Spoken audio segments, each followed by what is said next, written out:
I'm doing my whole not looking at the table thing, and then I've accidentally looked at the table every now and again. Okay. And ultimately, if they beat United, they're in really, really good shape. I don't think a draw actually... I think there's a lot of people who are desperate to tell you that 10 points is all right, and they may be proven right, but let me phrase it this way. If they draw against United, I'm going to go back to my position of not looking at the table.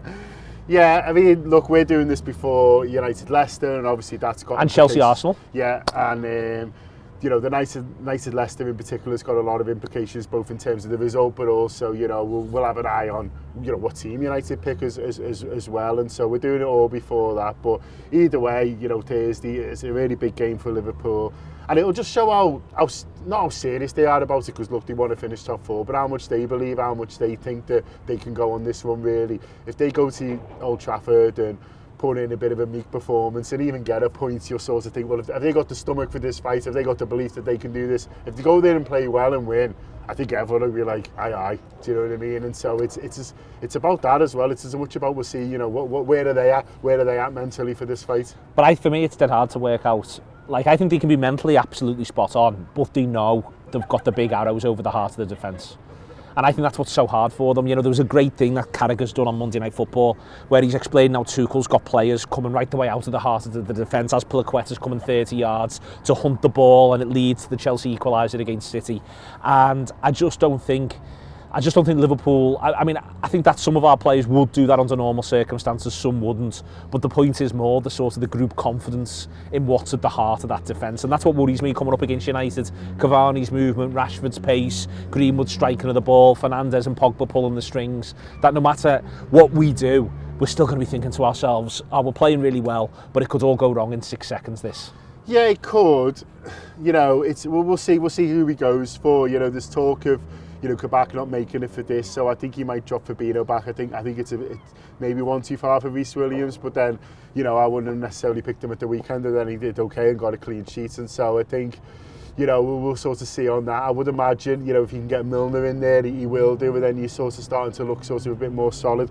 What pleased me from the second goal we scored was it came from pressing, and that's something that we haven't maybe seen as much, and that's something that... Certainly late in games. Yeah, I'd say we haven't seen it late in games, but that's also the kind of thing that drops, you know, if what you're talking about is right, and they're worried about if you're worried about what's behind you, you're all about shape, don't you? You drop a little bit yourself, whereas Mane goes, then Firmino goes, and Thiago's right up there with him, because if he wasn't, he wouldn't have been there for the passing. So that sort of pleased me a bit, which suggests that they will go when the confidence is there, and they will go when they feel like there's opportunity is there as well. They will still look at it, you know, to go out there and have the bravery to sort of go out and do it. So I'm hoping they will be able to do that, because looking, there's going to be tired legs. They've had some games so far, and he's not massively rotated.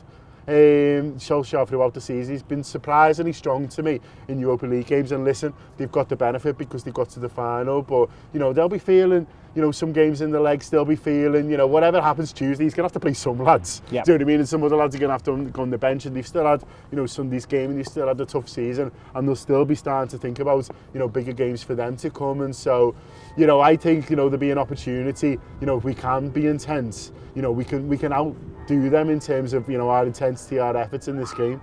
I think, for me, I agree. I think that they'll be picking your moments. Yeah. And that's the thing that we're going to have to do, I think. I think it's a funny one, really, where it's a bit like, where'd you put the line? Well, where'd you put the line for that 10 minutes, and where'd you put the line for the 10 minutes afterwards? That if Liverpool chose to sort of go, all right, there's times we're going to suffer, we're going to sit in and we're going to defend the penalty box, then that, for instance, suits Phillips down to the ground. He's great at defending the penalty box. That's where he wants to be. If there's then the idea of, okay, we fancy we can get up and take a risk for 10 or 15 minutes. And I think that's what I want to see from Liverpool. I don't want them to have one solution to the Man United problem. I think they need to almost have 2 or 3. And if they get the timing of those 2 or 3 right, they can get the result. Yeah, and that's where you need leadership on the pitch, and that's where maybe James Milner comes in again, who I mentioned before, who can manage his way through games really well. And manage the people around him. Yeah, and also Fabinho. You listen to when Fabinho, there was talk from Patrick Bamford, wasn't it? He does a podcast with Leeds United, and he was saying Fabinho kept trying to get them out and they wouldn't come with him, which was quite interesting in itself. It suggests we were tiring in that game, which is a little bit frustrating, but also that when Fabinho does play back there, and listen, what we lose from midfield is obvious, but when he is back there, he is trying to lead that line. He was trying to sort of get them out in that game, and so he's someone who you feel can manage situations well and can manage the game well, and that's certainly what we're going to have to do if we're going to get on top in this one.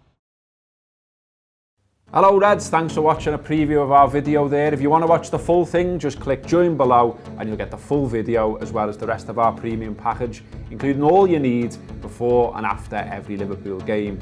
We'll throw in a few perks too, including discounts at the Anfield Wrap shop. Get it! So click join, get involved, see you on the other side. Up the Reds.